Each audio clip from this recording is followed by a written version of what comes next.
Habréis visto que el título, por lo menos para mí y para mucha gente, es muy, muy sugerente. Eso de las fronteras de la astrofísica.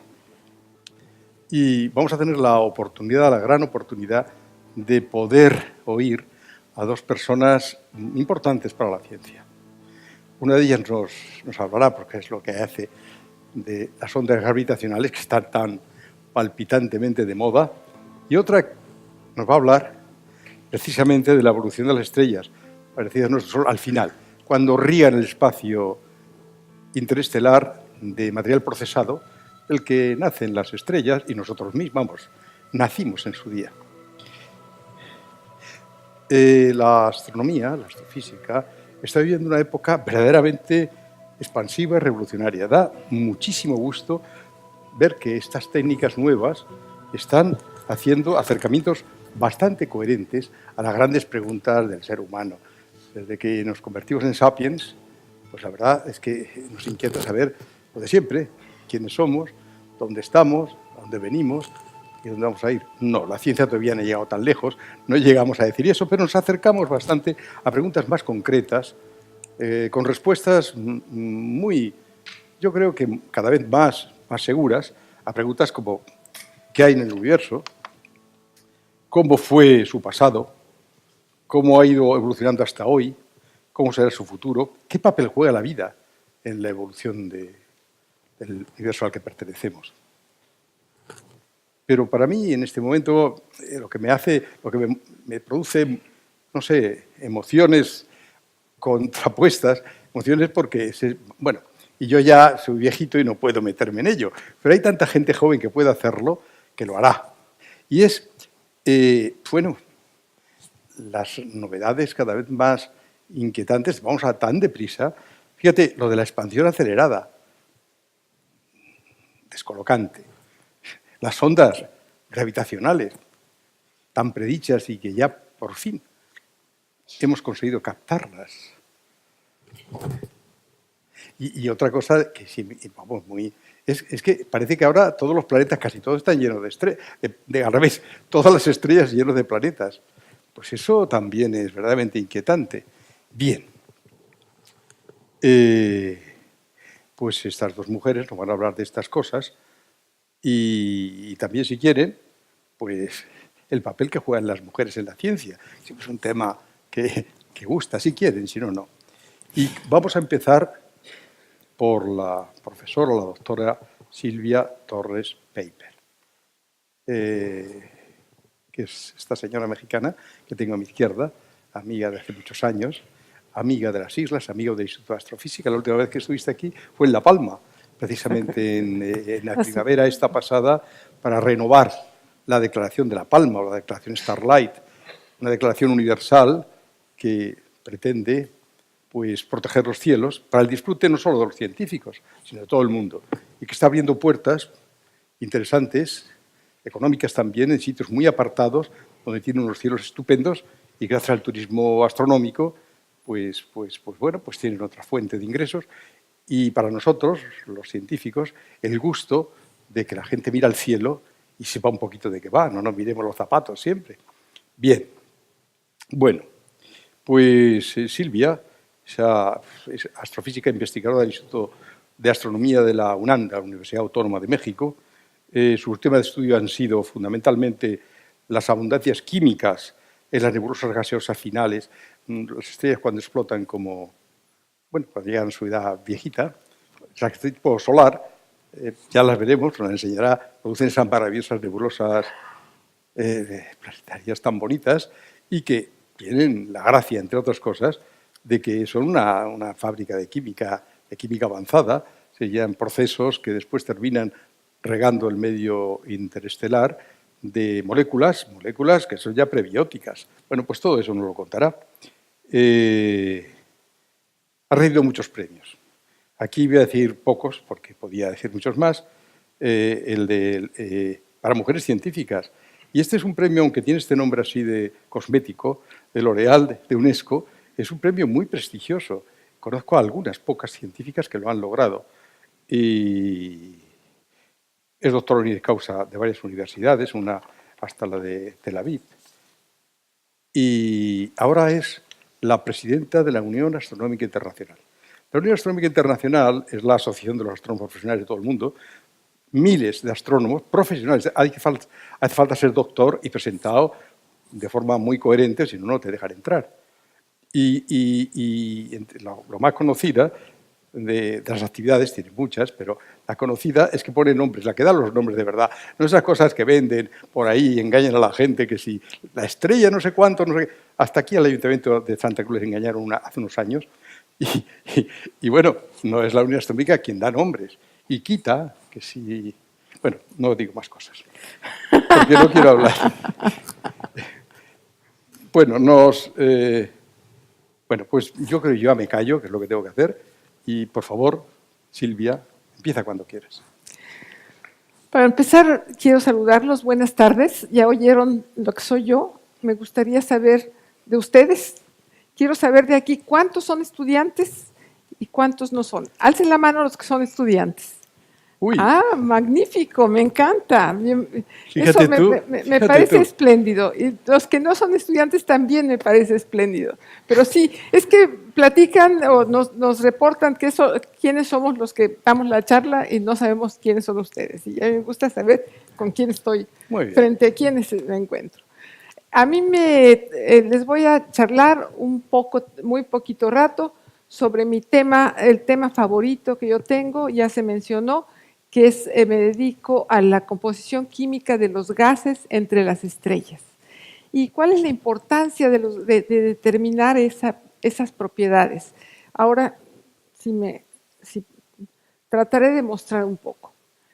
Bueno, para empezar estamos hablando de estrellas, les tengo que poner alguna foto de algunas estrellas. No le puedo poner una foto de una sola estrella, es muy aburrido, tiene que ser grupos de estrellas para que se vuelva más interesante. Este es un grupo de estrellas, le llamamos cúmulo nada más por sentirnos elegantes, pero aquí tenemos otra fotografía donde tenemos nubes de gas y polvo. Esta es una nube de gas y polvo muy densa. El polvo es el que está tapándonos la luz que hay detrás. Y los astrónomos nos gusta ponerles nombres interesantes y este nombre es pues muy evocativo, en la cabeza de caballo, por supuesto. La ven la cabeza de caballo, pero aquí en el copete del caballo estamos viendo una estrella. Está naciendo una estrella, se está formando una estrella, todavía no se ha formado. Todavía no brilla suficiente para que quite ese gas que la rodea. ¿Y de dónde se ha formado? Se ha formado de ese gas. Aquí tenemos un par de fotografías donde es el mismo campo. Del lado izquierdo también está en la constelación de Orión, ambas están en la constelación de Orión. Es el mismo campo, es en luz visible, y el lado derecho está en luz infrarroja. Si ustedes pueden identificar, estamos hablando, ya se me fue. Eso que me pasa siempre. Bueno, ven. Es la maldición de estas cosas modernas. Si ustedes ven estas dos estrellas, ¿son estas mismas dos? ¿Serán estas dos? Bueno, las orejas están ahí, ¿las ven? Es el mismo campo, este macizo de estrellas está aquí también. Estamos hablando de la misma zona, una fotografía de la misma región, pero está en luz de diferentes colores. Y es porque en luz infrarroja podemos ver lo que está detrás del polvo hasta un cierto punto, y entonces estamos viendo ahí también estrellas jóvenes que ahora se están formando, pero ya son estrellas, ya están formadas, pero son muy, muy jóvenes. La siguiente, si logro hacerla, es la nebulosa de Orión, es la famosa nebulosa que está en la constelación de Orión, y ahí también ya vemos estrellas jóvenes, pero ya no son tan jóvenes. Yo creo que están ya están en el cole. Tienen unos 3 millones de años solamente. Ahí lo que estamos viendo es gas caliente, calentado por un conjunto de estrellas que está aquí, no se ve, está ahogado por la luz de los gases que ilumina, y esas también son estrellas muy jóvenes, recientemente formadas, y todavía ese gas es lo que les sobró, lo que no ha sido utilizado para formar esas estrellas. Al determinar la composición química de estos gases, nosotros en realidad estamos tratando de indagar cuál es la composición química de las estrellas que recién se han formado. Bueno, pero además, aquí les voy a dar un curso súper rápido de interiores estelares. Entonces, aquí vamos a ver que a partir de una nebulosa, de una nube de gas, se pueden formar estrellas, pueden ser pequeñas, pueden ser grandes. Si son pequeñas, si son pequeñas como el Sol, que es una estrella realmente del montón, entonces, y que lleva 4.600 millones de años, de aquí a 5.000 millones de años se volverá una gigante roja, después hará otro par de millones de años, de miles de millones de años, quemando su hidrohelio en carbón, y después arrojará parte de su material al espacio y se quedará parte de la estrella, la parte central se quedará ahí y se quedará en forma de una enana blanca. Si resulta que es una estrella de más masas solares, de unas 10 o más, entonces se formará, hará su transformación del hidrógeno muy rápidamente y se volverá una estrella supergigante y explotará como supernova, que dependerá cuáles son su futuro, depende de su masa, ya sea que forme una estrella de neutrones o un hoyo negro. Así le decimos en México. Y yo hablo español en México. Yo hablo mexicano, perdón. Yo hablo mexicano. Entonces, aunque entiendo español, pero hablo mexicano. Bueno, entonces, ¿qué estoy diciendo? Que las estrellas se forman del gas. ¿Por qué se forman del gas? Porque una parte de la nube está atrayendo a otra parte de la nube y está atrayéndola gravitacionalmente. Eso lleva a la formación de las estrellas. Pero esta es una imagen de una estrella que explotó como supernova. Esta explosión sucedió en el año 1054, en julio de 1054. Ustedes no estaban ahí, pero nosotros tenemos registros de chinos y coreanos de que fue la explosión, y eso es lo que queda después de la explosión. Y una de las estrellitas al centro, que aquí hay un par que ahorita no las distingo bien desde donde me encuentro, una de ellas es lo que es la estrella de neutrón, es lo que quedó de residuo, lo demás se desbarató la estrella. Bueno, entonces ese es uno de los ejemplos. El otro ejemplo es la estrella como el Sol, que al terminar su combustible nuclear decide romperse en dos pedazos. La parte interior, ambas hacen lo mismo, pero en forma distinta. Uno lo hace muy violentamente, otro lo hace más lentamente. Este es bastante lenta, lo hace graciosamente, y se queda al centro una estrella que va a ser una enana blanca, y este es material que arrojó al espacio. Les voy a mostrar varios otros ejemplos. Es otro caso y son otros ejemplos. Entonces, lo que estoy diciendo es que lo que sabemos los astrónomos es que hay un proceso de formación y destrucción de estrellas, de donde pasa en este caso una supernova, y luego arroja su material que va a formar a acompañar los gases que ya estaban ahí, de donde se van a formar nuevas estrellas. Aquí está la nebulosa de Orión, y hay un ciclo continuo que está ocurriendo. Algunas estrellas lo hacen muy rápidamente, otras lo hacen más lentamente, pero es un ciclo que está ocurriendo continuamente. ¿Y qué es lo que está arrojando? Está arrojando material ya modificado que ha estado en el interior de la estrella. Aquí le podríamos llamar que es material contaminado. No, está enriquecido. Está enriquecido con los nuevos elementos que ha hecho que se han formado en el interior de la estrella, y ya las siguientes estrellas, cuando se formen, se van a formar con distinta composición química. Y por eso la investigación de las composiciones químicas de las distintas fases del gas resultan particularmente interesantes, porque nos llevan a entender cómo es este ciclo, cómo es este proceso. ¿Por qué nos interesa mucho? Porque nos interesa entender cómo se formaron los elementos químicos de la tabla periódica. ¿Y cuáles elementos químicos? Pues todos los que tenemos aquí. Por ejemplo, en el aire que tenemos nitrógeno, en el piso que tenemos, es de madera que tenemos. ¿De qué está hecho? ¿Alguien me dice? carbón fundamentalmente, y nosotros, nuestro cuerpo mismo, ¿de qué está hecho? ¿De qué estamos hechos? Carbón. A ver, alguien diga algo. Bueno, De agua, que es hidrógeno y oxígeno, de que están hechos nuestros huesos, de calcio. ¿Por qué nos piden hierro para la sangre? Nos piden fósforo para el cerebro, nos piden, estamos tomando sal y tomamos cloruro de sodio. Entonces, nosotros mismos estamos hechos de carbón, hidrógeno, oxígeno, nitrógeno y muchos otros elementos químicos, que ahí es una proporción de lo que tiene una persona de 70 kilos, cuál es su composición, y ahí se ven que tenemos, además de los que mencioné, el calcio, fósforo, potasio, azufre, sodio, cloro, magnesio, etc. Y todos esos, ¿de dónde vienen? Pues de alguna estrella, como alguna supernova, que cuando se formó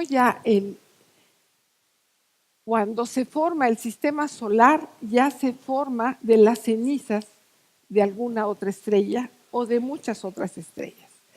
Las estrellas de mucha masa son las que explotan como supernova y producen casi todos los elementos químicos, esencialmente. Las estrellas de poca masa, como el Sol, producen un poquito de helio, un poquito de carbón, un poquito de nitrógeno, en fin, producen en pequeñas cantidades. Son muy modestas, pero son muy numerosas, así es que también están aquí presentes.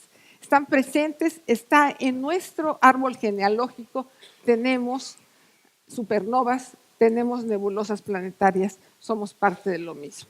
Así es que termino diciendo que somos polvo de estrellas. Muchas gracias.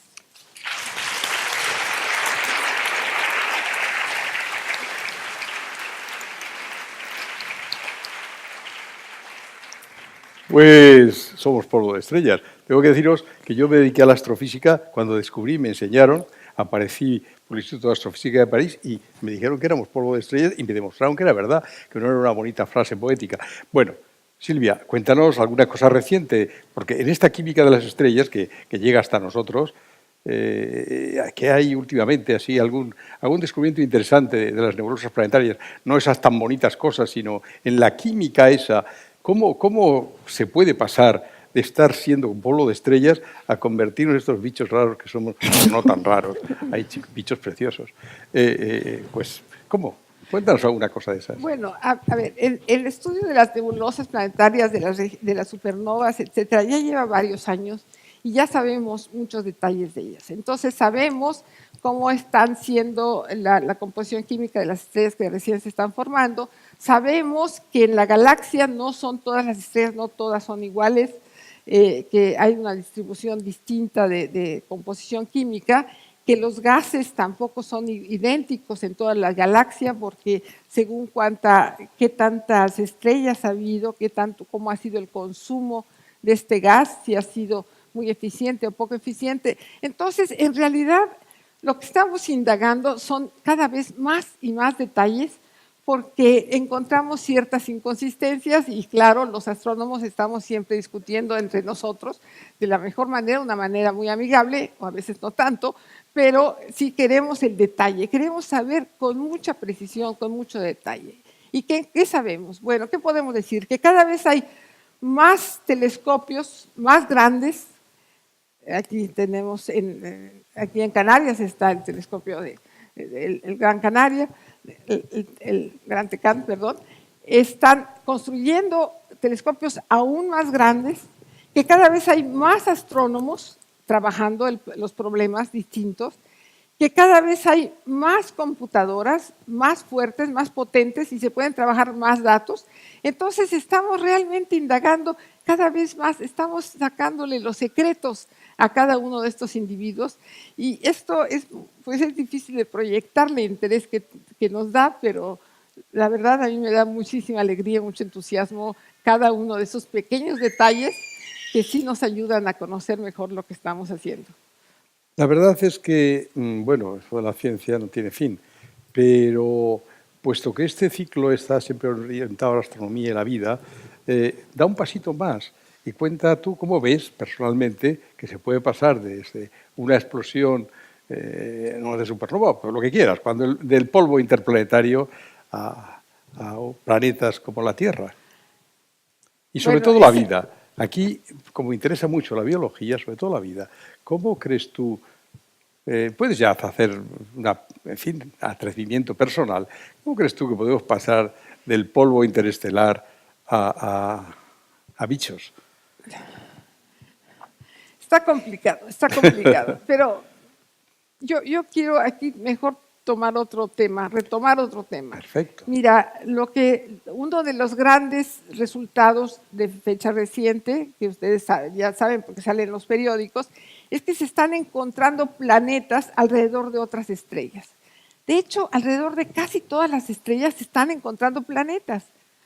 Y antes, pues era una especulación, pero ahora lo sabemos, ahora estamos seguros de que hay estos planetas. Miren, en 20 años, el primer planeta que se descubrió fue en 1995. Y los que hicieron el descubrimiento y hacen el reporte, nadie les creyó. Dijeron, es una fantasía, está publicado, pero no les creyeron. ¿Cómo se hace la ciencia? Repitiendo el experimento. Repiten la observación de la estrella y se dan cuenta que efectivamente hay una estrella que está cabeceando, que se está girando en respuesta a un planeta que está girando alrededor de ella. Es un cabeceo muy pequeño, muy leve, pero es un cabeceo y eso nos da indicación de la presencia de un cuerpo que está girando. Cada vez se han ido extendiendo este estudio a estrellas cada vez más lejanas y en todos los casos se han encontrado planetas. En este momento hay más de 2.500 planetas conocidos. Bueno, no conocidos, se conoce que están en estrellas, alrededor de estrellas. Los planetas prácticamente no se ven, lo que se ve es la estrella. Y hay otros 2.500, alrededor de 2.500, que son candidatos a que también tengan su planeta. Si ustedes imaginan que cada una de esas estrellas tiene un planeta o varios planetas, hay un sistema que hasta con 7 planetas, entonces, ¿a qué nos lleva a pensar? Pues que no somos únicos en el universo, que debe de haber muchas otras oportunidades de desarrollo de la vida. Y creo que esta es una de las grandes reflexiones en la que ahorita está inmerso la comunidad astronómica, buscando huellas de esa vida, buscando indicaciones. Hay quien está buscando la comunicación. Esto es también posible. Bueno, hay la imaginación de que sea posible, pero es muy poco probable. Lo que es más fácil es ver si en alguno de esos planetas hay oxígeno, porque si hay oxígeno, posiblemente haya seres vivos. Por seres vivos puede ser nada más bacterias. No estoy hablando de ET ni de ningún ser marcianito, no, pero la presencia ya de objetos, de seres vivos, no se ha detectado todavía, se sigue buscando, pero yo creo que dentro de pronto se detectará, no lo dudo. Yo estoy convencida de eso porque no somos finalmente tan especiales, me parece a mí. No sé tú qué piensas. Como aquí se trata de que pregunte todo el mundo, pero antes de terminar yo de hablar, que ya está bien, y para meterte a mí también, que tú puedes meterte en esta historia, como las ondas estas gravitacionales que habéis descubierto están aquí cerquita en lo que cabe, no son las primordiales ni esas cosas, ¿tú crees que en estas historias de la eyección y el riego del medio interestelar de material reciclado se podrá aportar algo? En fin, observando ondas gravitacionales o gravitatorias, ¿tú crees que se podrá, en fin, meter un poco el diente a esto? Uy. No sé cuánto podremos aportar. Lo único que puedo decir que de las 4 detecciones que ya se han publicado, la tercera tuvo lugar hace 3.000 millones de años. Y eso era cuando en la Tierra empezaba la vida pluricelular. Pues yo creo que no, todavía no había empezado la Tierra. No, hace 3.000 millones de años y la Tierra... No, ¿3.000?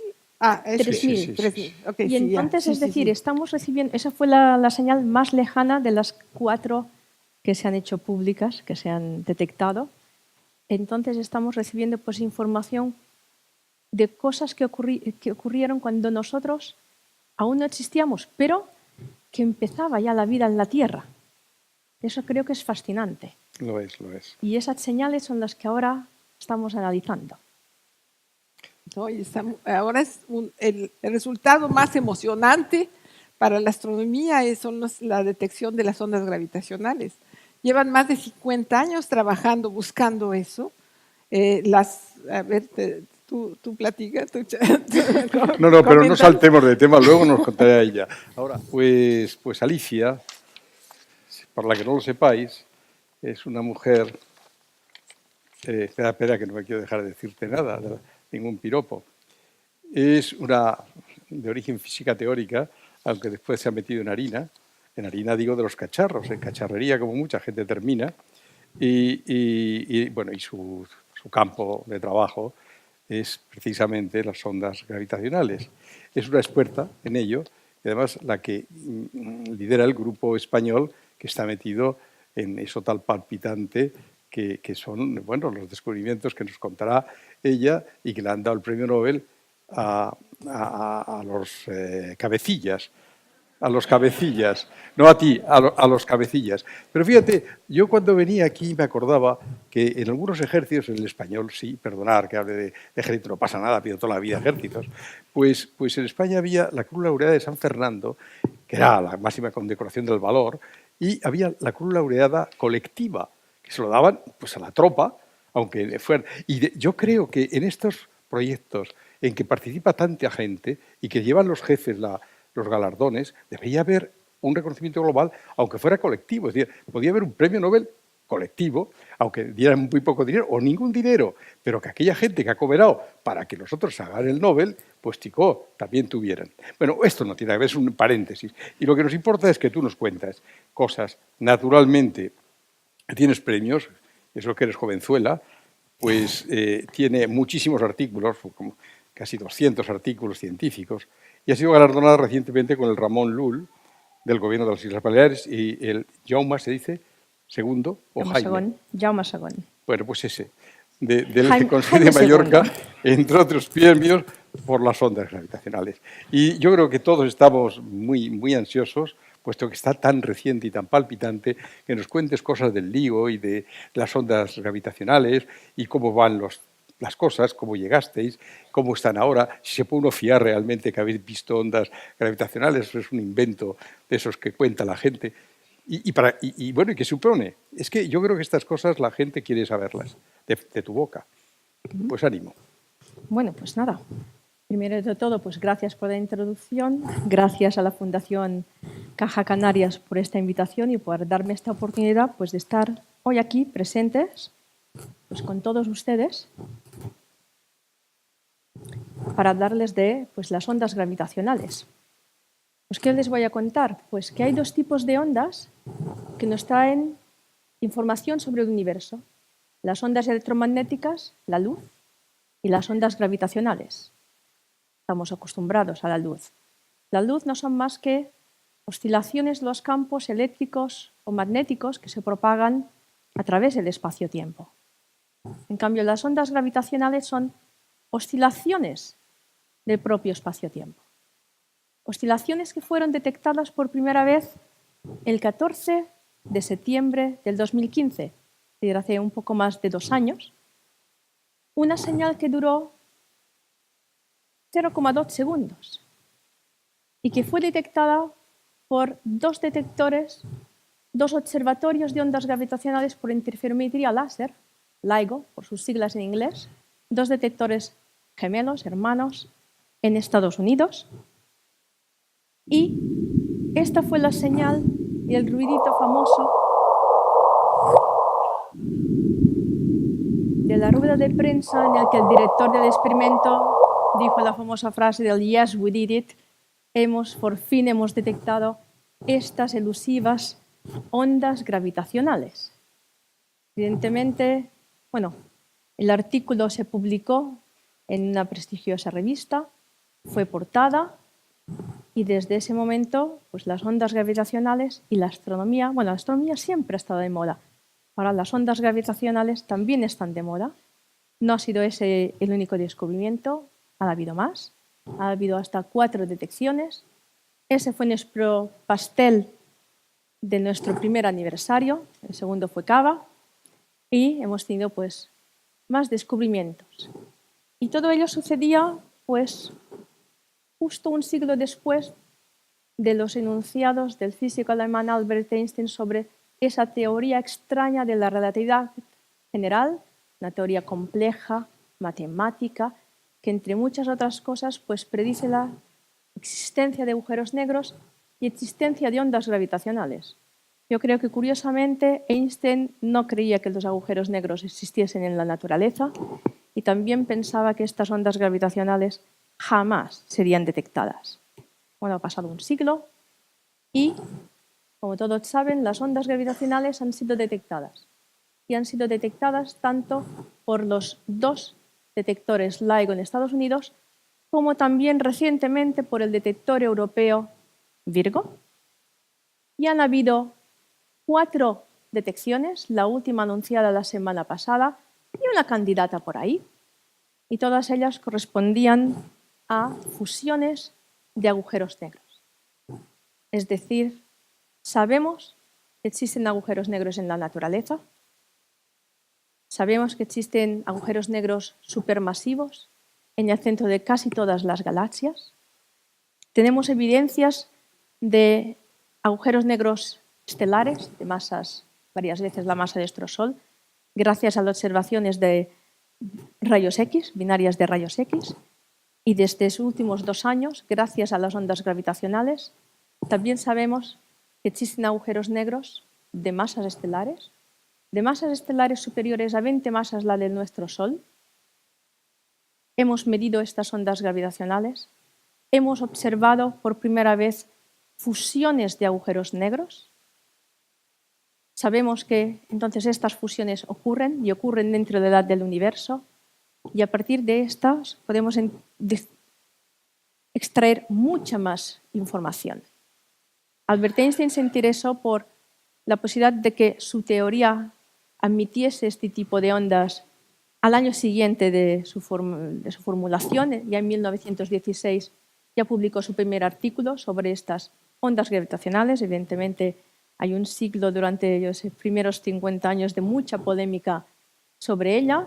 Y esta teoría extraña pues, nos habla de que la gravedad no es una fuerza cualquiera, sino que está relacionada con esto, con la curvatura del espacio-tiempo. De alguna manera tenemos que la materia le dice al espacio-tiempo cómo se ha de curvar y la curvatura le dice al espacio-tiempo cómo se ha de mover. Y luego esta teoría dice, bueno, ¿y qué ocurre cuando tenemos materia en movimiento, materia acelerada? Bueno, pues que la curvatura del espacio-tiempo se ha de adaptar al movimiento de la materia. Pero no lo puede hacer de forma instantánea porque la misma teoría nos dice que la información, todo como mucho, se propaga a la velocidad de la luz. Y eso, el que no pueda reaccionar de forma instantánea, produce perturbaciones y esas perturbaciones son estas oscilaciones del propio tejido del espacio-tiempo que son estas ondas gravitacionales. Ondas gravitacionales que nos van a aportar pues, información totalmente complementaria a la luz, a las ondas electromagnéticas. Nos está aportando un nuevo espectro a todas las frecuencias prácticamente posibles, con información que puede revolucionar los conceptos actuales del universo. Y en estos momentos solo estamos viendo una pequeña banda de este nuevo espectro, la banda accesible desde la Tierra, desde pocos hercios a varios kilohercios, con lo que los detectores tipo LIGO pues, podemos observar fusiones de sistemas binarios, supernovas, estrellas de neutrones en rotación en nuestra propia galaxia y ojalá un fondo estocástico equivalente al fondo cósmico de microondas, pues un fondo cósmico de ondas gravitacionales. En Tierra son objetos pequeños, objetos estelares. Si estamos interesados en las galaxias, las colisiones de galaxias, colisiones de agujeros negros supermasivos, nos tenemos que ir Pues a frecuencias más bajas, que no son accesibles desde la Tierra, y para ello necesitamos irnos al espacio con misiones espaciales tipo LISA, que también tienen participación española, y ojalá pues LISA sí vuele en el 2034. Y cuando estos sucesos, como estas fusiones de agujeros negros ocurren, pues lo que hacen es que el espacio-tiempo vibre como un tambor. Se producen estas oscilaciones, ondas gravitacionales que emanan en todas direcciones y que perturban todo a su paso. Pero cuando más se alejan de la fuente que las ha producido, más diminutas, más chiquitas se vuelven. Y cuando llegan a la Tierra, son extremadamente pequeñas.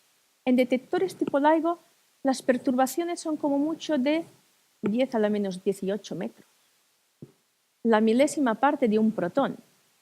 Y para eso hay que desarrollar instrumentos capaces de medir estas pequeñas perturbaciones. Y aunque toda la materia acelerada, yo en estos momentos, pues estoy moviendo mis brazos, estoy produciendo ondas gravitacionales, nosotros solo seremos capaces de observar aquellas de mayor intensidad, aquellas que provengan de los fenómenos más catastróficos y más energéticos del universo, como estas fusiones de agujeros negros, explosiones, o el fenómeno más violento que se me puede ocurrir, propio Big Bang. Es decir, que con ondas gravitacionales nos permitirá observar el universo primitivo cuando éste no tenía ni tan solo un segundo de vida. Información en estos momentos totalmente inaccesibles con la luz. Es decir, tenemos varios retos en esta nueva astronomía. El reto primero es detectar estas minúsculas ondas, y el reto más importante y más fascinante es extraer la información que ellas contienen. Y si extraemos esta información nos aportará o nos ayudará a responder grandes cuestiones en diversos campos. Física fundamental, en cosmología, en astrofísica. Nos aportará información sobre cómo se forman los agujeros negros, cuál es la historia de la expansión acelerada del universo, si esos agujeros negros son los agujeros negros de la relatividad general o no, o cómo se comporta la materia en condiciones extremas, y muchas cuestiones más que podemos, si quieren, debatir luego. Ya se han puesto en marcha 3 detectores de esta segunda generación de detectores avanzados, los 2 LIGO, Virgo, que estuvo tomando datos este mes de agosto, y en un futuro próximo también se pondrá en marcha Kagra, en Japón, 3 kilómetros bajo tierra, en la mina de Kamioka, y en un futuro cercano el tercer LIGO se nos va a mover a la India. Y eso será fascinante. Y en nuestro grupo, en estos momentos, pues somos 14 personas, es un grupo joven que ha ido variando. Incluso aquí veo uno que fue miembro del LIGO en su infancia, y como buenos teóricos nos toca ir a las salas de control, hacer turnos en las instalaciones. Y este es un estudiante actual, Miguel Oliver Mío, que estuvo allí presente durante la primera observación de ondas gravitacionales. Y este es Pep Kovas, que ha estado también 3 meses este año, durante este segundo periodo de observación.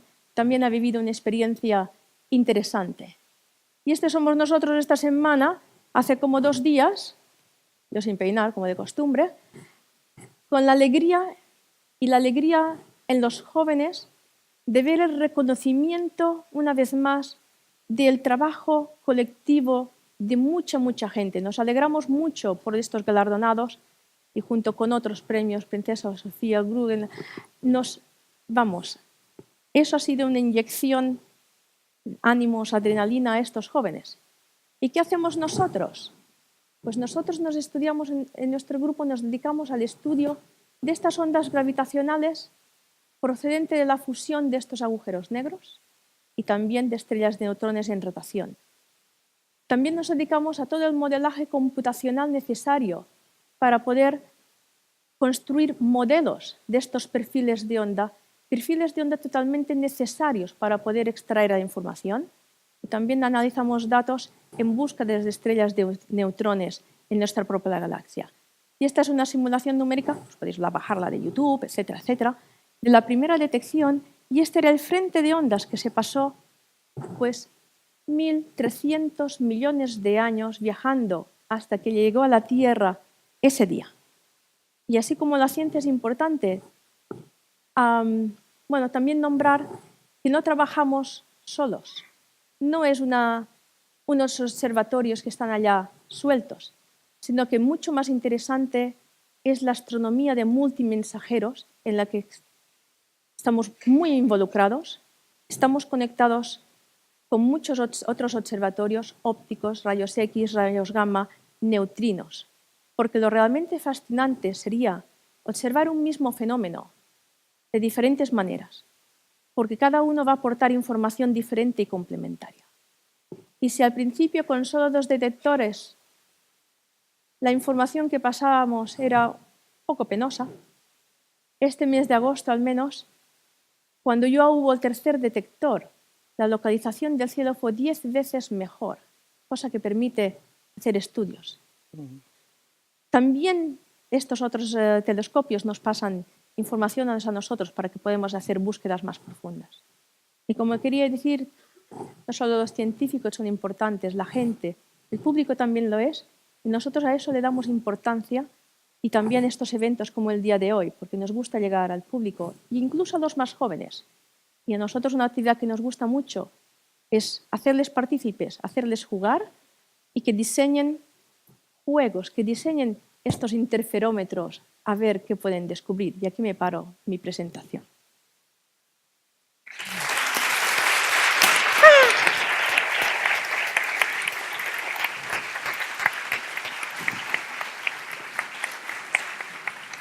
Muy bien. Bueno, moderador me va a reñir. la verdad es que me voy a morder la lengua para no hacer yo preguntas. Pero yo creo que lo que más importa es que hagan preguntas los demás, y además serán más frescas que la mía, que ya serán arcaicas y viejas. Así que voy a empezar, si me lo permitís ya, a que sean los en fin, los que estéis aquí, que hagáis preguntas. ¿Cómo se hace? Les he cogido sin preparar, bueno, no importa. Mientras tanto, de una cosita muy elemental, pero que puede preguntar la gente, ¿y por qué se atenúan tan rápidamente estas ondas? Porque las otras, hombre, ya tal, ¿por qué se atenúan tan rápidamente? ¿Tan rápidamente o no tan rápidamente? Bueno, es que nuestro tan rápidamente, espacio-tiempo pero es chica, algo extremadamente rígido. Y aunque estas ondas gravitacionales lleven consigo cantidades enormes de energía, al ser el espacio-tiempo tan rígido, cuesta mucho perturbarlo. Es decir, piensa, la primera, las otras, la luminosidad, la cantidad de energía que se emitió en ese último instante, una fracción de segundo, era mucho más energética que toda la luz visible de todas las galaxias que están en nuestro alcance observable. Una cantidad de energía inmensa. Estamos hablando de que en algunos casos se han emitido la cantidad de 3 masas solares. Eso de mc², pues un 3. Cuando creo que la bomba de Hiroshima debían ser como 7 gramos o 7 miligramos, no me acuerdo. Tengo las chuletas que se me quedó acá. Es igual. Pero yo no he terminado de entender por qué tan rápidamente esa energía tan terrible se va atenuando. No tan rápidamente. Bueno, cuéntalo otra vez, anda, por favor. Bueno, si tú estás al lado de un agujero negro no será tan Estoy haciendo atenuada. tiempo, ¿eh? Cuando estéis preparados me lo decís y ya me callo yo. Ya están preparados, sí. Bueno, pues entonces mejor que conteste a otras preguntas. A ver, ¿quién es el primero o la primera? Alguien que levante una manita.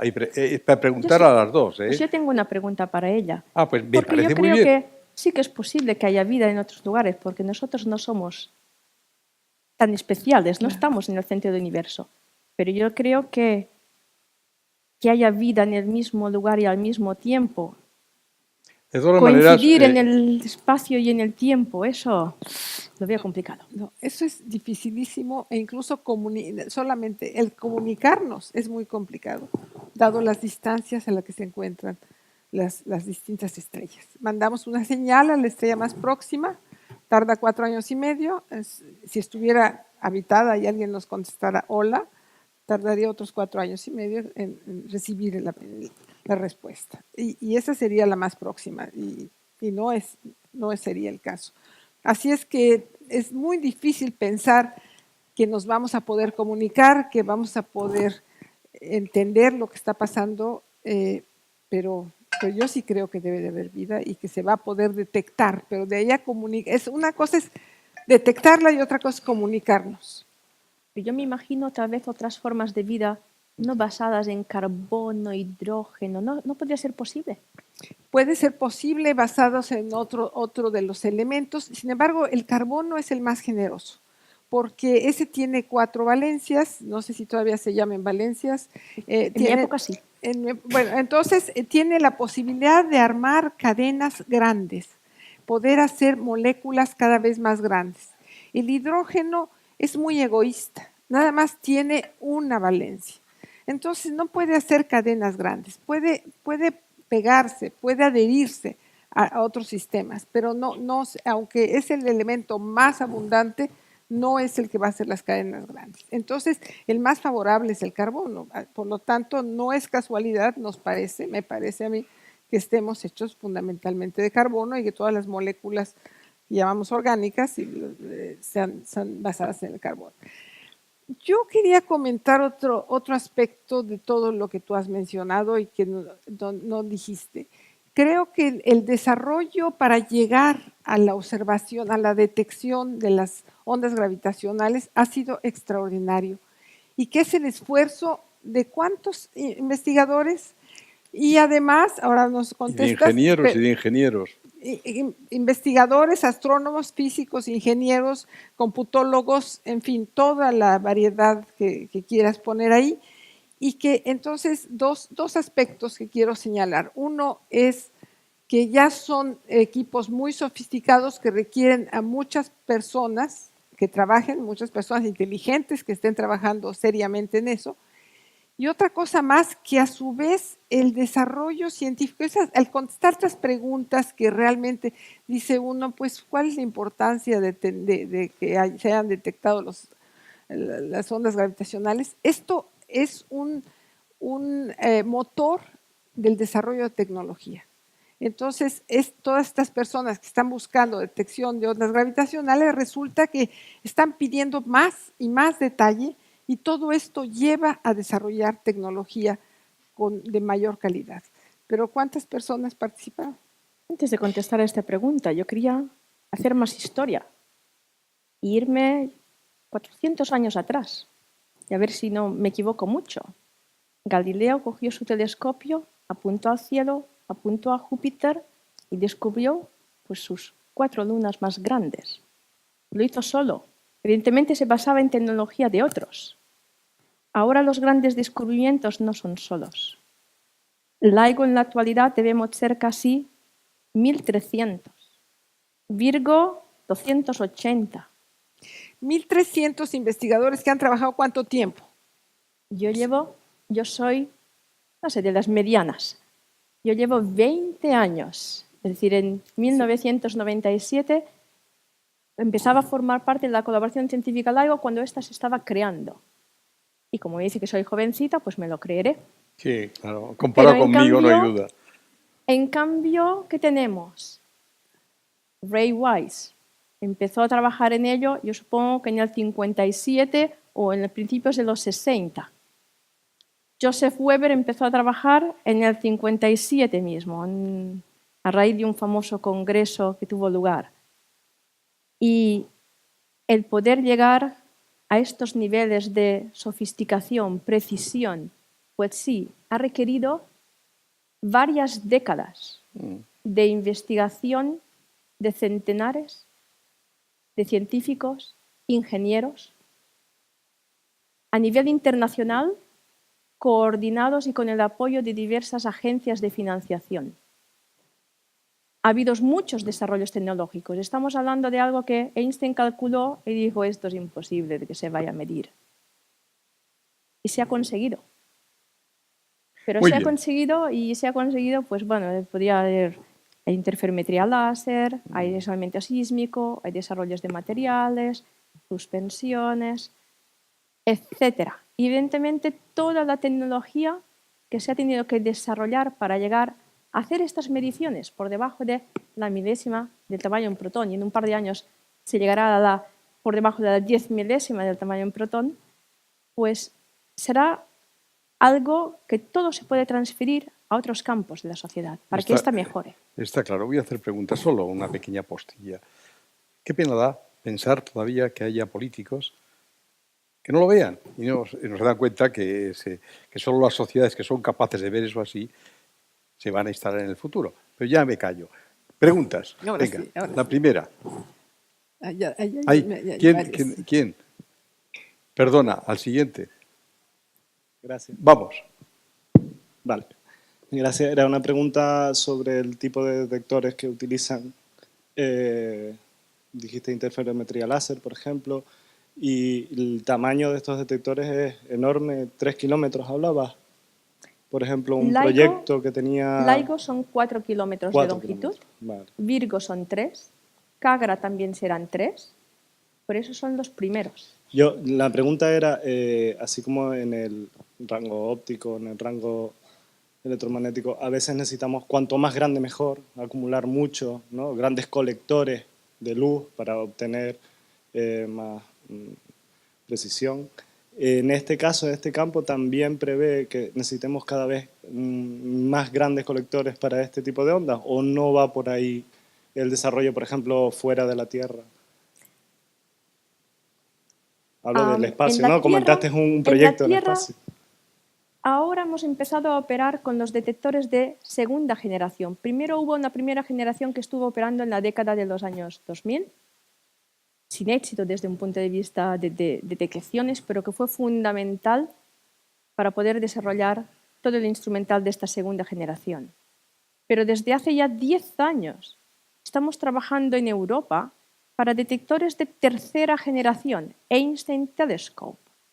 En este caso estamos hablando de algo discreto, brazos de 10 kilómetros en forma triangular, pero en Estados Unidos, ahora después del gran éxito, ya abren la caja de Pandora diciendo también nos queremos montar al carro de tercera generación. Se está discutiendo, si hay científicos aquí, pues se les invita si quieren participar en estos estudios. Y ellos quieren pues, una forma, como actual forma de L, 40 kilómetros de longitud. Eso sería el Cosmic Explorer. Pero así todo, esto nos ayudará a conseguir hacer astronomía, que diría, de alta precisión. Y en vez de tener unas primeras pocas detecciones, podríamos hablar de miles o puede que millones de detecciones si conseguimos aumentar un orden de magnitud más la sensibilidad. Pero nuestras fuentes seguirán siendo las mismas. Supernovas, estrellas de neutrones en rotación, fusiones de agujeros negros de masa estelares. Si estás interesadas en otros fenómenos, que lo estamos, y muchísimo, a diferentes frecuencias, no te puedes estar en la Tierra. En la Tierra hay un manto, hay océanos, hay demasiado ruido para irte a más baja frecuencia, y a más baja frecuencia implica que puedes observar objetos mucho más masivos. La única opción es espacio. Espacio, en este momento, es que decir LISA, Laser Interferometer Space Antenna, que es una misión ya aprobada, la Agencia Espacial Europea, y posiblemente, o bueno, la ventana de lanzamiento aprobada a día de hoy, pero eso es muy incierto siempre, es el 2034. Y allí ya estamos hablando de brazos de entre 1 y 5 millones de kilómetros. Qué bien. El siguiente. ¿Quién? Venga. Era con relación a la misma pregunta. No he encontrado saber cómo es el transductor que capta la deformación del espacio-tiempo. Leí una antigua que era como una barra muy grande de aluminio, pero actualmente ¿cómo se capta esa perturbación? ¿Con qué? Pues las ondas gravitacionales lo que hacen es distorsionar el espacio-tiempo. Es como si tuvieses una red que la vas distorsionando. Es decir, las ondas gravitacionales nos están atravesando continuamente y yo me vuelvo chiquita y me engordo y la próxima vez me vuelvo finita y me estilizo. Entonces hay dos tecnologías que se han desarrollado hasta ahora. Barras resonantes, que fueron las primeras, fueron las primeras como las que construyó Joseph Weber en la Universidad de Maryland, ya en los años 70. Y no solo hubo ella, durante los años 90 hubo toda una red mundial también de detectores resonantes. Tienen desventajas, que es que solo son sensibles a un ancho de frecuencia mucho más pequeño que estos interferómetros, y que aunque estas barras al final, Auriga, Explorer, Nautilus y demás, se enfriaron por debajo del grado Kelvin, ya había la limitación fundamental del ruido térmico y ya no se podía bajar más. Estábamos al final de lo que podía dar esa tecnología. Y ya desde el principio, incluso en los años 60, hubo dos rusos que pensaron que las ondas gravitacionales se podían detectar con interferometría láser. Realmente el desarrollo importante fueron los años 70, con Ray Weiss y otra vez con Joseph Weber, en que se hicieron los estudios serios de cuáles realmente serían las limitaciones de ruido. Y aquí lo que se trata es que uno tiene unos espejos, en principio grietos en estos brazos. Estos detectores tienen forma de L, y cuando una onda gravitacional incide sobre este detector, lo que va a pasar es que la distancia entre estos espejos va a cambiar, y va a cambiar de forma diferente en una dirección y en la otra. Y lo que utilizamos es luz láser, que nos permite hacer mediciones de mucha precisión para poder medir que el cambio de longitud en un brazo y en otro es distinto. Espero. Sí. Bueno, va. La siguiente. Vale, perfecto. Mi pregunta va sobre un término que se utilizó que era algo semejante a fondo cósmico. Entonces, sí, ¿se podría aclarar qué es exactamente y qué es lo que se puede descubrir de nuevo al respecto con el tema de las ondas gravitacionales? Venga. ¿Quieres comentar tú? ¿Puedo comentar a las dos? Tú. Fondo cósmico. Bueno, en ondas he dicho que, o no sé si lo he dicho, pues que también podía haber un fondo cósmico de ondas gravitacionales, parecido a lo que es el fondo cósmico de microondas. Sí. ¿Qué es eso? Pues que en algunos momentos tú puedes tener, que se te producen tantas ondas gravitacionales que tienes muchas que se suman una encima de la otra. Y por tanto no puedes ver una señal individual, sino que lo que ves es la suma de todas ellas. De fondos estocásticos así, las puedes tener de dos tipos, de origen astrofísico y de origen cosmológico. Ambos son muy interesantes, pero evidentemente el que más os interesa o fascina a muchos es el cósmico, el que se produce en los instantes posteriores al Big Bang, porque si lo consiguiésemos medir, y aún, dependiendo de la teoría, si nos vamos a teorías más canónicas, estamos aún bastante lejos de tener la sensibilidad suficiente, pues podemos saber mucha más información. Evidentemente podemos ir a teorías mucho más exóticas, modelos de cuerdas con tensiones, no sé qué, que incluso algunas han sido excluidas con nuestras mediciones. Si nos vamos a espacio, con detectores tipo LISA, ellos van a ver tantas fuentes, tantas señales de ondas gravitacionales, que incluso verán fondos astrofísicos de nuestra propia galaxia, fondos incluso de binarias de enanas blancas, que nos enmascaran si hay otras señales. Y ese también es muy interesante estudiarlo. Y otro fondo que es extremadamente interesante de estudiar es simplemente el fondo cósmico de microondas. Y aquí en Canarias, pues, hay un gran esfuerzo con Quijote para medir esas polarizaciones, esos modos B de polarización del fondo cósmico de microondas, pero estamos interesados en las ondas gravitacionales. Pues sí, porque estas ondas gravitacionales, no de forma directa, pero sí de forma indirecta, dejarán huella en esa polarización.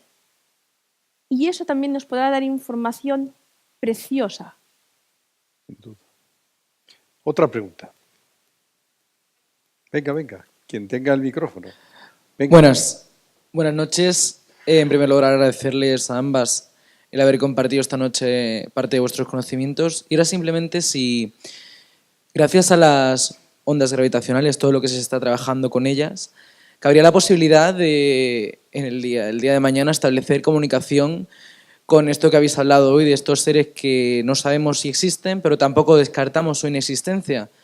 ¿Podrían servir como medio de comunicación con, por llamarlos de alguna manera, a ellos? Muchas gracias. La respuesta corta es que a día de hoy no lo creo. Pero bueno, Yo tampoco lo creo. No cambia en nada en el sentido de todas maneras viajan a la velocidad de la luz, son muy débiles, entonces es mucho más difícil detectarlas que con luz visible y pues de ahí a comunicarnos, repito, las distancias son tan grandes que tendríamos que esperar, mandar una señal y esperar varias generaciones hasta que los hijos de nuestros hijos lo reciban, porque nosotros no vamos a estar ahí presentes. Entonces, yo creo que les gusta mucho Star Trek a esta gente y eso de la comunicación. Y hablando de Star Trek, yo tenía un compañero mío en Alemania, un gran amigo mexicano, Miguel Alcubierre, de la UNAM. Y él se hizo famoso con su Star Trek y su Warp Drive, con su máquina que no viaja más allá de la velocidad de la luz, pero lo parece. Es decir, en México tienen científicos estupendos haciendo estudios en muchos campos. Sí, pero igual no se logra. No. igual no se logra. Bueno, a día de hoy no se logra, pero ¿y si al final terminan pagando impuestos por las ondas gravitacionales? Bueno, ¿No lo bueno. dijo Faraday? Otra pregunta, que hay mucha gente que quiere hablar. Hola. Sí. Mi pregunta era sobre la composición del medio interestelar, que antes dijeron que se podían encontrar moléculas precursoras de la vida o algo similar. ¿Podría hablar más sobre eso? Perdón, sí. Agua, tienes agua ahí, ¿eh? Me pescaste. ¿Tienes agua, Silvia? A ver. ¿Nos da tragantes? Sí, hay, a ver, en el medio interestelar fundamentalmente es hidrógeno. El siguiente elemento más abundante es el helio. Y ya después vienen carbón, nitrógeno, oxígeno, etcétera, en abundancia. Pero sí se están observando muchas moléculas, no solamente moléculas simples, sino ya se han observado no sé cuántas, más de 150 diferentes moléculas, muchas de ellas son compuestos de carbón. Al ser compuestos de carbón se les llama orgánicas, pero no es forzoso que sea un ser vivo que las haga. Y eventualmente, esas se observan fundamentalmente en las zonas densas, en donde están las nubes oscuras que no vemos con luz visible, las observan en microondas, pero de ahí a que esas moléculas nos lleven a seres vivos, ¿qué es un ser vivo? Un ser que se pueda reproducir a sí mismo. Yo creo que no estamos listos. Silvia, te voy a poner agua porque aquí estás tengo agua. pasándotelo mal. Toma. Espera, te pongo más agüita. Esto es barato. Hombre, ahora que me De dieron momento es barato. ahora que me dieron la oportunidad de hablar, no lo voy a dejar. La siguiente A mí pregunta. hubo una imagen que me enamoró. Has puesto la nebulosa de cangrejo. Y yo quiero que ahí detrás, al ver un pulsar precioso, bueno, ahí está el pulsar cangrejo, está el pulsar. Pero a mí me encantaría ver muchos más estudios de esta nebulosa, de perfiles de rotación que nos den más información para ver si podemos enganchar las ondas gravitacionales que nos vienen de cangrejo. Bueno, hay mucha información. Hay mucha información del cangrejo. Ha estado muy estudiado. Es una de las explosiones de supernova más próximas. Tenemos toda la historia de esa explosión de supernova. En fin, sí hay mucha información. Seguro que la van a poder detectar ustedes. No lo sé, porque sabemos que como mucho en radiación gravitacional está menos del 0,1% de energía que emite se podría ir, porque no lo hemos visto aún. No sabemos cuánto. Pero con Lisa, No, emiten en nuestra su ventana. En nuestra ventana. Bueno, entonces tenemos a 60 hercios. Es posible que no, entonces. ¿Alguna otra pregunta? No sí, sé. hombre, claro que sí. Venga. El problema es que van a querer preguntar mucho. No sé, sí, ya se escucha. Primeramente, les agradezco mucho a ambas. Confieso que les admiro mucho por su trabajo. Y bueno, yo tengo una pregunta respecto a las ondas gravitacionales. Si fuésemos capaces de percibir este fondo cósmico gravitacional, ¿cómo sabríamos las características de estas ondas? Es decir, ¿cómo discernir las ondas que son primigenias de la formación del universo y cuáles son de eventos catastróficos que pudieron ocurrir quién sabe en dónde? Es decir, si suponemos que estas fueron formadas en la época opaca del universo, cuando no podíamos ver nada, ¿cómo sabemos qué ocurrió ahí como para decir qué es lo que predecimos o qué vamos a observar? Lo precioso sería que tú pudieses observar en diferentes frecuencias. Y en cada una de ellas, cada teoría distinta, diferentes teorías, digamos, de inflación, te van a predecir un espectro distinto. Y lo que vas a hacer van a ser medidas de ese espectro al que intentarás ajustar a cuál es la mejor teoría que se ajusta a ese espectro. Es decir, lo primero que vas a hacer va a ser refutar teorías que van a contradecir posibles observaciones futuras. En tierra, yo creo que en tierra, a no ser que hubiese algo, para ver fondo cósmico creo que nos quedan muchos años más. No sé si incluso con tercera generación tendremos acceso a ello, pero la naturaleza ha sido tan generosa con nosotros estos 2 últimos años que quién sabe. ¿Cómo discernir fondos? Depende. Por ejemplo, los que están en la banda de espacio en LISA, el que sería el fondo galáctico y también ligeramente extragaláctico, lo tenemos muy controlado, sí que sabemos más o menos cómo es. Separar los dos fondos, eso puede ser mucho más divertido cuando tienes uno encima de otro. Entonces tienes como ventanas de oportunidades para poder hacer observación. Pero para eso es fundamental hacer observaciones pues, de diferentes maneras, en diferentes frecuencias. En tierra, con LISA, con Pulsar Timing Array, que no lo he nombrado, y evidentemente intentar ver esos modos B del fondo cósmico de microondas. Y es a partir de diferentes pedazos de información, de diferentes observaciones, que uno llega a conclusiones y construye y avanza. Bien, vamos. Hola, primeramente agradecerles que hayan venido. No, perdón, agradecerles que hayan venido para. ¿Dónde estás? Que no se te oye Aquí. ni se te ve. Ponte el micrófono más cerca. Vale. Y bueno, agradecerles y decirles que tengo varias preguntas, así que ahora que he cogido el micrófono me va a costar soltarlo. Primeramente, ¿cree Silvia que es probable que encontremos un elemento químico en una nebulosa o en el espacio que no hayamos encontrado todavía? No, son los mismos elementos que tenemos en la Tierra que lo que hay en el espacio. En el pasado se pensó que cuando se descubrió el helio, se descubrió en el Sol. Y por eso se llama helio, y no lo habían descubierto en la Tierra, y se encontró en la Tierra y ya se ha llegado a la conclusión que hay lo mismo. Vale. Y luego dijo antes que es imposible que cogemos todas las ondas gravitacionales que hay.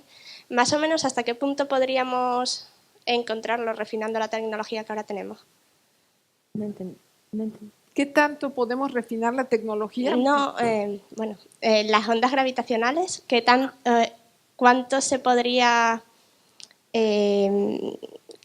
conseguir establecer? O sea, ¿cuánto se podría captar refinando la tecnología? O sea, es imposible que las consigamos todas, ¿no? Porque antes dijiste que ya simplemente moviendo el brazo estás creando ondas gravitacionales, pero ¿hasta dónde podríamos llegar a captarlas? ¿Hasta dónde de qué evento estemos hablando? Porque, por ejemplo, en estrellas de neutrones en rotación, aisladas, solo tenemos acceso a nuestra propia galaxia. Si estamos hablando de fusiones de estrellas binarias, de estrellas de neutrones binarias, cuando LIGO llegue a su sensibilidad de diseño, yo creo que tendremos al alcance como unas 100.000 galaxias. Si nos vamos a binarias de agujeros negros y le vamos aumentando la masa, cuando más aumentas la masa, el alcance, nuestro rango de alcance crece y crece y crece más. Pero si nos vamos a espacio con LISA, Allá podíamos hacer observaciones de fusiones de agujeros negros supermasivos de millones de veces la masa de nuestro Sol a distancias prácticamente cosmológicas, redshifts de 10, redshifts incluso de 20. Es decir, podemos llegar muy Cuando hablas de lejos. redshift y tal, hay personas Uy. que no entienden. Entonces, os lo dejo a vosotros traducir los números. Distancias enormes que nos llevan al pasado muy remoto, al pasado ya muy cercano a cuando empezó recién ocurrió la gran explosión. Las primeras galaxias, es de lo que estás hablando, las primeras galaxias que se formaron lo más lejos que alcanzamos a ver y por lo tanto lo más jóvenes que están las galaxias, esas galaxias. Entonces, porque la luz tarda mucho tiempo en viajar. Sí. Bien, ¿otra pregunta? Buenas noches. Quiero agradecerle su tiempo y su divulgación científica, que siempre será bien acogida porque tenemos ansia de conocer ciencia. Y mi pregunta viene, yo creo que es un sentir general, ¿no? Podemos considerar las ondas gravitacionales con un símil a las ondas que se producen en la Tierra con motivo de los movimientos sísmicos. Entonces, se me ocurre pensar en mi ignorancia y bajo este paradigma que va a haber un montón de ondas que van a estar superpuestas en cualquier observación. Lo que me parece genial es que se descubran patrones que permitan discriminar eventos concretos en situaciones concretas y a distancias concretas. Entonces, si esto nos lo pudieras aclarar un poco más, te lo agradeceríamos profundamente. No tienen nada que ver las ondas gravitacionales con las ondas sísmicas, aunque nuestro detector sí que tiene instrumentos para medir todas las perturbaciones que ocurren en la Tierra. Tenemos hermosos sismógrafos capaces de medir cualquier terremoto que tenga una escala superior a 4 de la escala Richter en cualquier punto terrestre. Las ondas que nos llegan en esta banda de frecuencia son muy débiles, son muy pocas. No tenemos con detectores terrestres ningún problema de superposición de ellas, porque cada una de ellas ocurre a frecuencias distintas o estas que son transitorias ocurren en instantes distintos. El problema de la enchilada de ondas gravitacionales, problema complejo, sí que estará presente para los detectores espaciales tipo LISA. Es decir, si para nosotros ya tenemos el problema que lo que estamos es intentando sacar del ruido por debajo del ruido estas minúsculas señales, cuando nos vamos a ese espacio, el problema no es que la señal sea tan pequeña. El instrumento es muy sensible. Allá el problema sí es el de la enchilada, el de separar unas fuentes del fondo, el de poder sustraer algunas de estas fuentes para ver muchas más. Solo ver una es fácil, verlas todas puede ser mucho más interesante. Y el cómo podemos ver, pues tenemos muchos métodos. No, pero creo que parte del asunto de esta detección es precisamente de que ambos detectores situados a distancias enormes, varios miles de kilómetros, no sé cuántos, 3.000 kilómetros. 3.000 kilómetros. 3.000 kilómetros de distancia, vieron la misma vibración al mismo tiempo, no estrictamente al mismo tiempo. 7 milisegundos. Hubo 7 milisegundos de diferencia en la primera detección. Entonces, pero es la misma, la misma forma, digamos, el mismo sonido, y es lo que nos presentó en su primera lámina, que una estaba de un color, otra estaba de otro, y es que es un detector en un lado de Estados Unidos, el otro detector, y logran ver lo mismo.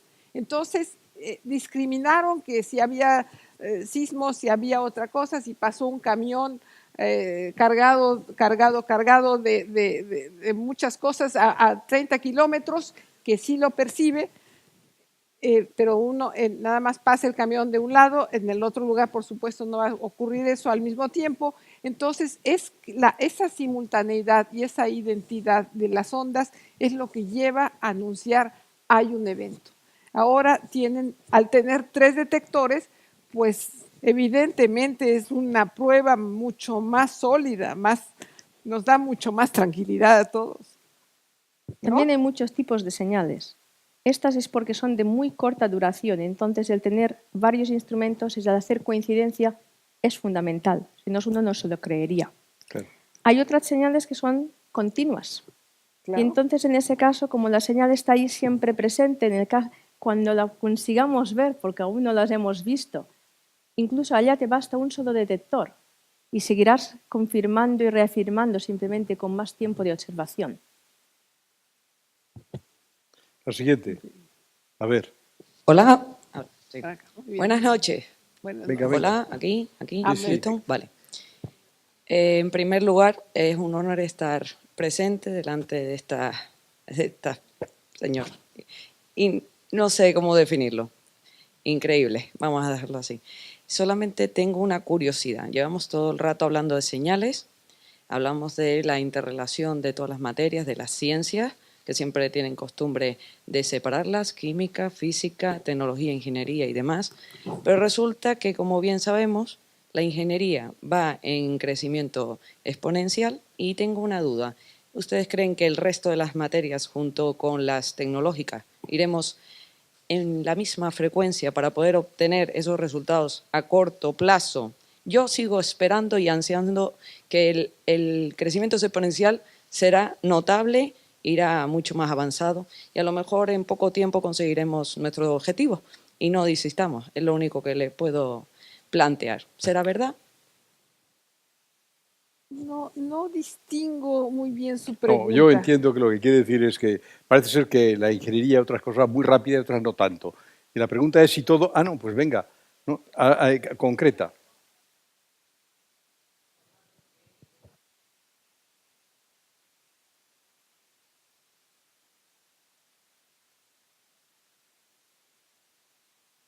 No.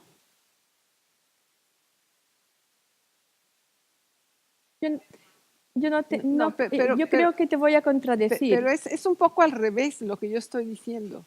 Que la ciencia está llevando a la ingeniería, está jalando a la ingeniería, está arrastrando a que tenga mejores rendimientos, mejor aprovechamiento de lo que conoce, más detalle, más precisión. Entonces es un tanto al revés, me parece a mí. Mucha de la tecnología actual se basa en los pequeños detalles, pequeños descubrimientos de principios del siglo XX. Bien, la siguiente. Bueno, Vamos. perdón, yo quiero decir un par de, Sí, claro, cositas sobre eso. Miren, por ejemplo, muchos de algunos de los elementos que damos por sabidos y conocidos, por ejemplo, el GPS, que usamos mucho para saber dónde estamos ubicados, etcétera, el mapita que nos pone Google, todo eso.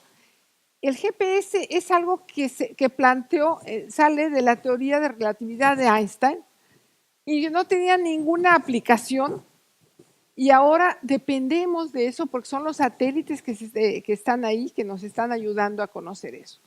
Entonces, la ciencia nos ha dado detalles, algunos pues no han sido útiles y muchos otros son muy útiles y los hemos perdido, perdemos de dónde vienen. Han sido de ciencia pura, de investigación pura, nada más de una curiosidad del hombre de conocer más. Entonces, eso es, por ejemplo, el asunto del GPS y hay muchos otros ejemplos de cómo la ciencia ha llevado por delante a la tecnología. Empuja la tecnología. Empuja la tecnología, Bien, exactamente. la siguiente pregunta. Para que no se quede nadie sin preguntar. Vamos. Buenas noches. En primer lugar, agradecerles el ratito que estamos pasando, que al menos para mí es muy interesante, sobre todo el tema de las ondas gravitacionales, que no lo conocía. Claro.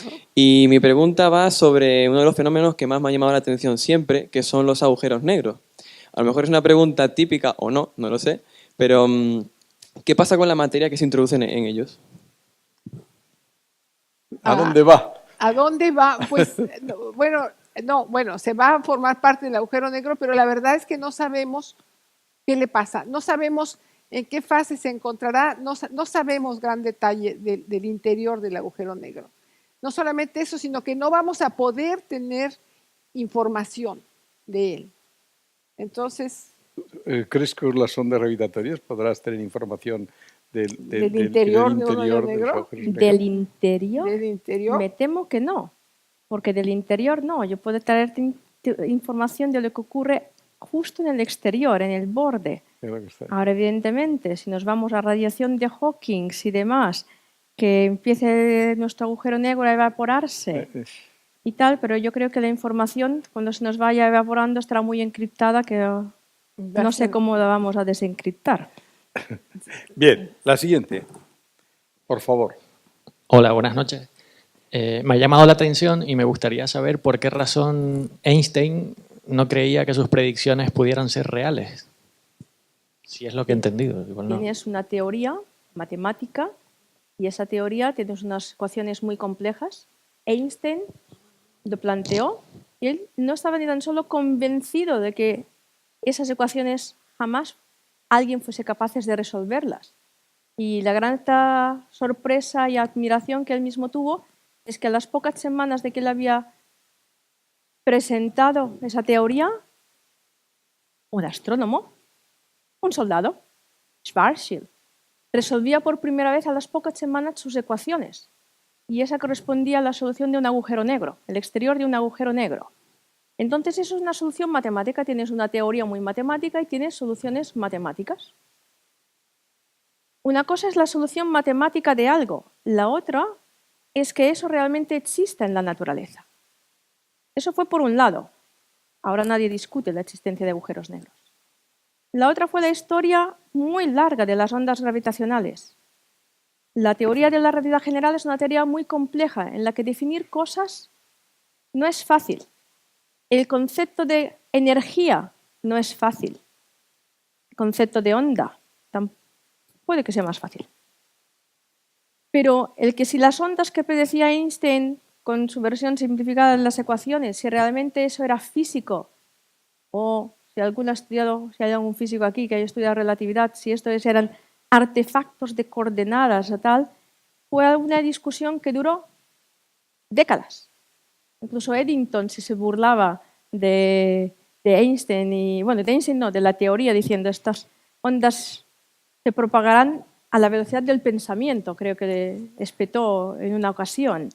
Incluso Einstein tuvo un artículo inicialmente con Nathan Rosen en que negaba la existencia física de estas ondas, luego la corrigió, pero Einstein cambió muchas veces de opinión sobre si las ondas gravitacionales eran físicas o no físicas. Y creo que esto más o menos duró hasta el 57 y luego la polémica siguió, pero la gente ya se convenció. Una pequeña postilla mía. Vamos a ver. La ciencia es humilde y reconoce sus limitaciones. La realidad es una cosa que queremos y nosotros somos capaces, nuestra mente, de imaginar 1000 cosas y de que lo que imaginemos y seamos capaces de poner sobre unas ecuaciones a que eso sea verdaderamente real, justo ahí está la experimentación y la observación. O sea, es normal en la ciencia que la gente tenga sus dudas. Me ha salido a mí esto será cierto, realmente la naturaleza tendrá esto o no lo tendrá. Es muy, muy natural. Yo creo ¿No os parece? Totalmente. Ya está. Y la gente se interesó por estas ondas cuando, siguiente premio Nobel, bueno, antes del premio Nobel, cuando Hulse y Taylor descubrieron el primer púlsar en un sistema binario, y eso fue lo que dio pues, la primera evidencia experimental de que realmente estas ondas existían. Hasta este momento, creo que nada estaba claro. Claro. La siguiente pregunta, por favor. Venga. Hola, buenas noches. Los descubrimientos que estamos haciendo de estas distorsiones espacio-tiempo podrían hacernos replantearnos el cálculo de la edad del universo. Gracias. No, difícilmente. En este momento, a ver, pensamos que no necesariamente es correcto la edad del universo que se han calculado, pero pensamos que está muy cerca. Pensamos que estamos que estamos cercanas a la verdad, cercanas a la realidad, no la verdad, cercanas a la realidad. Ahora, en este momento no hay nada que contradiga eso, pero puede haber más adelante. Evidentemente, con ondas gravitacionales puede aportar información completamente independiente a la forma que se han medido. Por ejemplo, la constante de Hubble es algo que se podría aportar.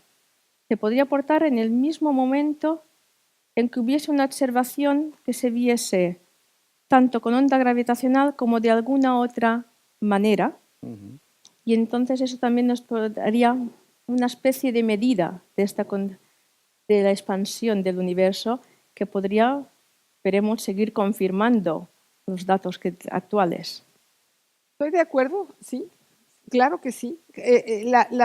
Las ondas gravitacionales están complementando, están dando información adicional que de alguna manera tiene que encajar en lo que entendemos. Y si no encaja, pues quiere decir que no estamos entendiendo bien lo que vemos. Entonces, hay que esperar de aquí a que tengamos muchas más señales de ondas gravitacionales y que podamos identificarlas con objetos que reconozcamos. Correcto. Me temo que faltan varios años, pero cuando lleguemos ahí, pues a lo mejor cambiamos la edad del universo y muchos de los parámetros. Esperemos no cambiar nada. Esperamos no cambiar nada, ¿no? Pero yo creo que tampoco hay que amarrarse en que es una verdad incambiable, ¿no? Yo creo que es... Vamos a seguir preguntas, ¿sí?, para que se quede el menos gente posible. Venga, por favor. Que hay mucha gente interesada en preguntar. Venga.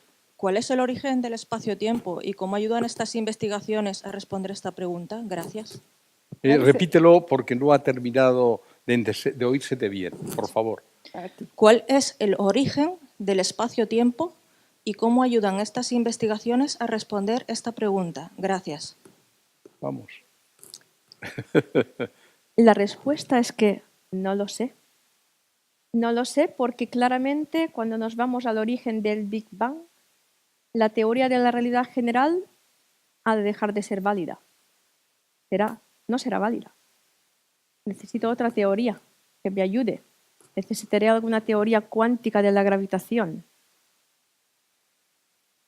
Y en ello creo que hay mucha gente que lleva décadas incluso trabajando.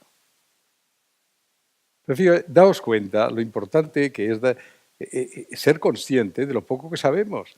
Y cómo la ciencia, cada vez que, siempre se ha dicho, se abre un agujerito y se descubren 1000 más. Hay tantas incógnitas que no somos capaces todavía de poder entender bien, la gravedad, en fin. Bueno, lo has dicho muy bien. Yo creo que se entiende, que es que hay cosas que sabemos y cosas que no sabemos. Y ya está. Venga. Sí, por favor. En estado gaseoso parece ser que los elementos son todos iguales a los que existen aquí en la Tierra, pero ¿y en estado sólido habrá alguna especie de guerra de minería espacial o algo así? A ver, en estado sólido también son los mismos elementos, pero sí puede haber, entonces, en estado sólido o gaseoso estamos hablando o líquido, estamos hablando de los mismos elementos químicos que tenemos en la Tierra. Lo que sí puede haber, que hablas de guerra, de guerra espacial sobre los elementos, sí puede haber minería espacial. Podría haber minería sobre que haya algunas sustancias en forma más prominente en distintos planetas, por ejemplo, de nuestro sistema solar, así como se puede hacer minería de diamantes en Sudáfrica o minería de litio en Bolivia, pues se podría hacer minería de alguna otra sustancia que fuera de interés sobre la Luna o sobre Mercurio, en principio. Pero estamos hablando de los mismos elementos. Sí, podría haber minería porque si hubiera mayor abundancia y que fuera redituable hacer esa extracción. Si no es redituable, pues no se hace y ya. Bien, otra pregunta, sí. Buenas noches. Yo lo que quisiera saber es cómo diferencian entre un suceso de la unión de dos agujeros negros entre dos muy masivos o muy cercano a la Tierra. Bueno, esta es la especialidad del grupo.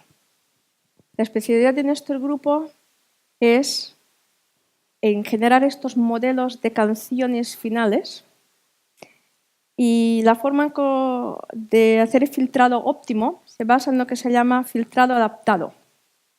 Filtrado adaptado quiere decir que necesitas plantillas muy ajustadas de lo que tú buscas.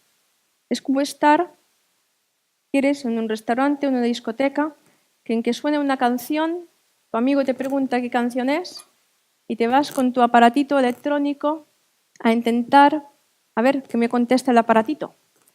Pues el aparatito normalmente allí adentro tiene todo un catálogo de canciones y lo que hace es comparar lo que está sonando con el ruido de la discoteca o no sé qué, con todo el catálogo de canciones que tú tienes almacenado y te termina contestando, esta es la que más se ajusta. Pues eso es lo que hacemos. Intentamos comparar nuestro ruido del detector con todos los posibles perfiles de todas las ondas y miramos si hay alguna que se ajuste con los modelos que se han calculado. Y cuando ya tienes el modelito, la distancia es proporcional a la intensidad, a la amplitud de la señal. Bien, otra. Por favor. Sí, creo que sí. Sí, sí. No, ahora no. Antes. Perdón. Vale. Buenas noches. Mi pregunta, bueno, primero dejo claro que soy una absoluta ignorante en la materia, ¿no?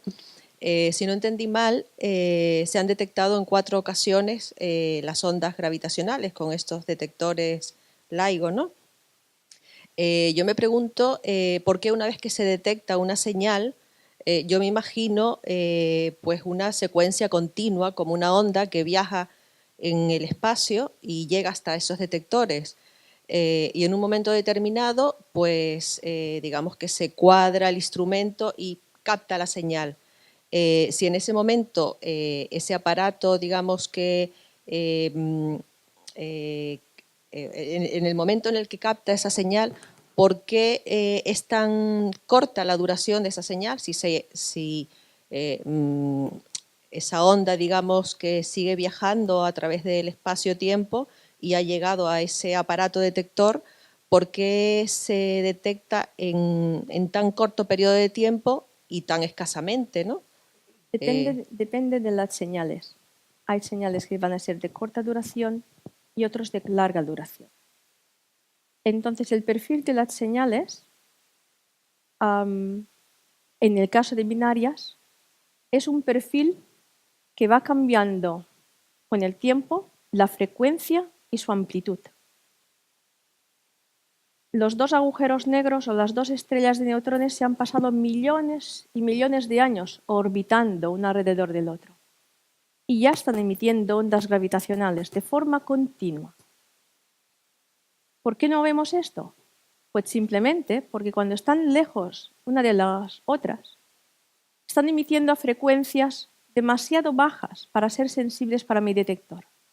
Entonces, en estos momentos me tengo que esperar a que estos 2 cuerpos estén lo suficientemente cercanos para que la frecuencia a la que me emiten esté sobre casi unos 30 hercios y luego las podré ver hasta el kilohercio.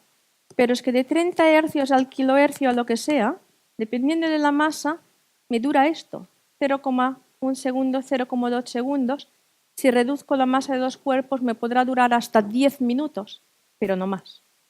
Pero el mismo cuerpo, o los pongamos un poquillo más masivos, para no decirlo más propiamente, el mismo sistema, binarios de agujeros negros, vistos desde espacios a frecuencias inferiores, yo lo podré observar durante su último año o sus últimos 2 años, antes de que ocurra su fusión. Y también ocurre de que cuando más cerca estás de la fusión es cuando la amplitud es más grande. Cuando es más intensa. Es más intensa. Si no tiene suficiente intensidad, simplemente mi aparato no es lo suficientemente sensible. Y eso es lo que me limita hasta qué distancia puedo ver cosas. El tiempo se nos está agotando y yo sé que hay personas que quieren aprovechar que sois 2 mujeres reputadas investigadoras y saber un poco, pues no sé, si lo habéis pasado muy mal por ser mujeres, cómo veis esta historia de las mujeres. Pero antes de eso vamos a hacer la última pregunta de ciencia, no de sociología científica. A ver, ¿cuál es la última? Buenas noches. Gracias por haber venido aquí a Tenerife y darnos su visión sobre estos temas tan técnicos.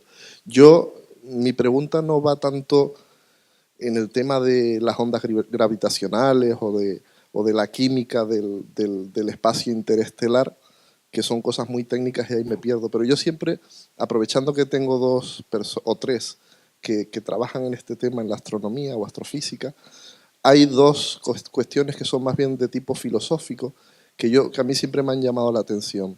Una, si el Big Bang se considera un evento puntual que hubo, incluso se ha medido el tiempo cuando ocurrió aproximado y demás, ¿qué había antes del Big Bang? Y la segunda cuestión, si el universo es tan extenso, hay tal cantidad de sistemas, de galaxias, de planetas, es muy, por mi parte, pienso que sería muy prepotente pensar que el evento que ocurrió en la Tierra es el único que se haya podido producir. Es decir, hubieron una serie de condiciones que dieron la aparición de la vida, es decir, una serie de elementos químicos, un entorno. Hay que limitar la pregunta en el tiempo. Venga. Bueno, a ver, en el primero de la gran explosión, no sabemos qué había antes, no sabemos. Ahora, hay unas teorías también matemáticas o medio filosóficas de que en realidad hay muchos universos, le llaman multiverso, y entonces mientras uno está expandiéndose, otro a lo mejor se está contrayendo, etc. Ahora, esto sí se va a quedar en teoría porque es imposible de verificar, ¿eh? Esto sí va a ser imposible de verificar porque lo que nosotros llamamos universo es lo que observamos. Entonces, lo que no observamos, pues no vamos a saber. Y la otra pregunta es que si somos un evento único, no, posiblemente no lo somos, pero sí se necesitan condiciones muy especiales. Pensamos que se necesita agua líquida, pensamos que, y eso, si está muy cerca de una estrella, entonces puede evaporarse, si está muy lejos va a estar en forma de hielo, si la estrella varía mucho, entonces no te va a dar estabilidad, si tiene una compañera tampoco te va a dar estabilidad de temperatura, en fin, hay varias condiciones en las que pensamos que son las que nos han llevado a estas situaciones y entonces eso dificulta la posibilidad de que haya mucho lugar en de otras vidas. Por otro lado, son tantos los planetas, son tantos los astros, que pues sí, ha de haber, pero no es tan fácil que ocurra. Entonces sí tenemos algo de especial. Sin ser los únicos, yo creo que sí tenemos algo de especial. Además, se siente uno bien sintiéndose especial. ¿No os parece? Y coincidir aquí en Tenerife hoy es muy especial. Claro, definitivamente. Bien, vamos a ver. Simplemente una preguntita que ya tal.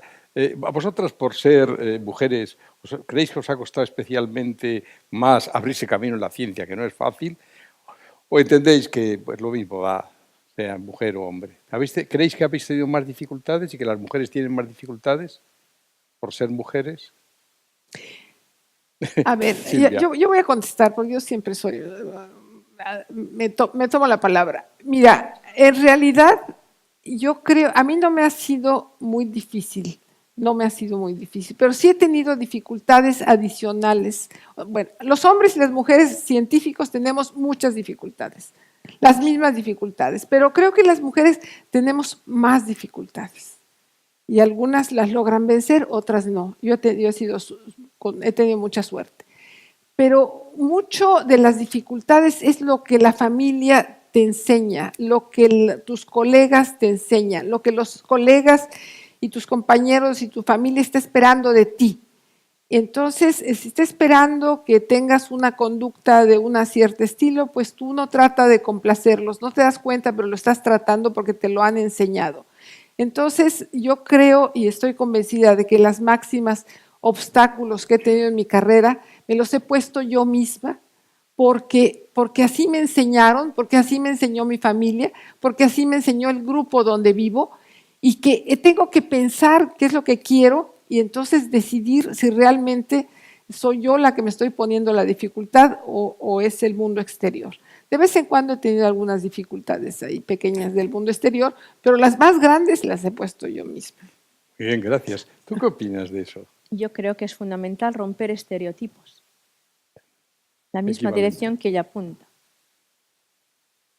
No creo que la dificultad sea tal vez mujer o hombre. A veces la dificultad en el campo de la ciencia es familia sí, familia no.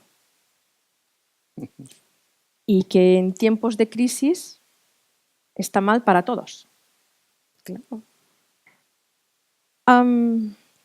Dificultades. Yo creo que muchas veces las dificultades no es mujer sí, mujer no, sino que en este campo tan competitivo muchas veces es vienes de institución con pedigrí o no vienes de institución con pedigrí. En un caso se te abren más las puertas, en el otro se te pueden cerrar y has de luchar más. Bien, muchas gracias. Vamos a ver, creo que tengo que terminar. Entonces, antes de, por la hora, no es otra historia, no porque alguien se quede, siempre podéis preguntar y además está en internet ese maravilloso y podéis hacer lo que queráis. Antes de terminar, evidentemente, daros las gracias a todos por estar aquí, fundamentalmente a vosotras por estar aquí y haber hecho el esfuerzo ese de haceros entender que no siempre es tan fácil, y a Caja Canarias y, como no, a Álvaro, por lo que ha supuesto organizar estas cosas, a Antonio Mampaso del IAC, que está siempre también detrás, ya de una manita, y que, bueno, pues que esto siga haciéndose para que más gentes y más jóvenes y más investigadores de campos diferentes puedan venir a contarnos pues, sus propias vivencias respecto a la ciencia y como personas. Pues muchas gracias a todos.